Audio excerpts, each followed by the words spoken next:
Let me tell you about your rotator cuff. So your rotator cuff is 4 muscles that attach your arm bone to the joint that lives at the edge of your scapula. And there are a couple of important things to, I think, really grasp, first of all. So your arm bone attaches to the edge of your scapula, which is the triangular bone on both sides of the back of your body, known as the wishbone in chickens. And your arm bone is attaching to the scapula. So we think of the shoulder girdle as the collarbone, the acromion, that is another bone that goes around and attaches to the scapula in the back. So there's a hook here, your scapula itself, and then the humerus, the arm bone. Just going back to where the humerus attaches, understand that it's connecting to the back of yourself, and there are different bony connections that wrap around to the front. But really the motion for your arm is going to be coming from the back of your body. Going into these 4 muscles, we have Supraspinatus, which is on top of the scapula, and it serves to raise your arm up, especially in that first 15 degrees of motion before the scapula follows. Now, all 4 of these muscles attach the humerus into the socket, which means they're stabilizing the upper arm bone against its joint, as well as providing a motion. So if you can just bring your fingers to the top of your shoulder blade here in the back and raise your arm up, you can feel that muscle start to work. We also have bigger muscles that can serve to raise the arm, such as the deltoid, which is on top, or even the trapezius, which is the kite-like muscle that connects to the top of your head and then goes down to the shoulders and goes down your back like a kite. But inside all of that is the supraspinatus. On the inside of the scapula, so that's in between where the shoulder blade and the ribs are, we have the subscapularis. Its primary function is to internally rotate the arm. It can also help to move the scapula on the ribs.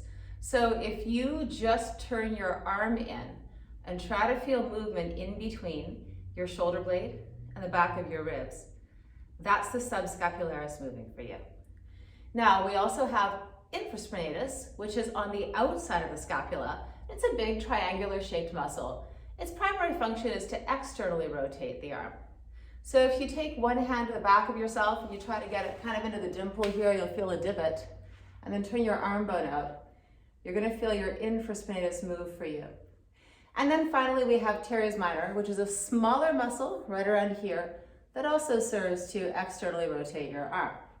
And as I said, all 4 of these muscles help to stabilize the arm bone into the socket. Bigger around that, I mentioned the trapezius and the deltoid. You also have your pecs in front that do a lot of mobilization for your shoulders. And you have the lats in the back, which are your wing muscles, the ones that attach to the arm, and they slice across the scapula, and they connect all the way down to your lower back. And their function is to hold the bottom of the scapula in place, along with many other things. So the thing is, if we don't have our rotator cuff working for us, we wind up using these bigger muscles to move our shoulders and our arms around, and it can cause some problems. Or if you have a rotator cuff injury or some strain, it's harder to access them because they're on the inside. So I'm going to show you an easy exercise to find the muscles of your rotator cuff. Take a hand towel, fold it in half, and then we're going to roll it up.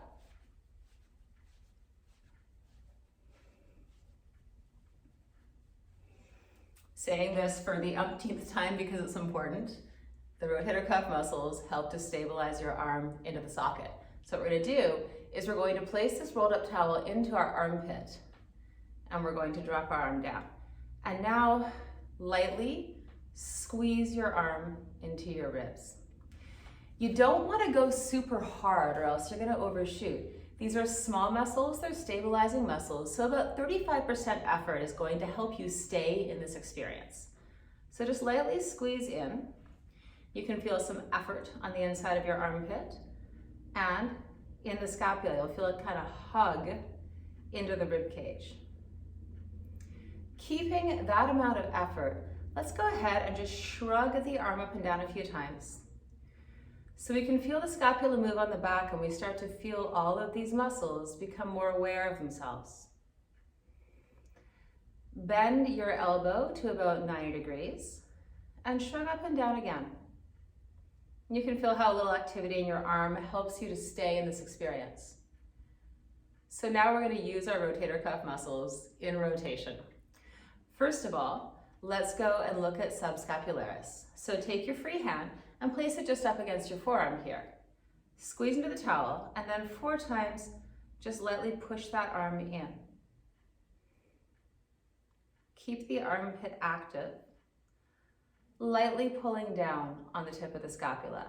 So what I'm saying is you don't want to start doing this because that would start pulling the chest in to rotate the arm. We're just going to find that internal rotation from subscapularis. Now let's find external rotation, Infraspinatus and Teres Minor. Take the hand to the outside of the forearm, squeeze in again, and 4 times press the arm bone out while you squeeze. Feeling the scapula stabilize onto the back.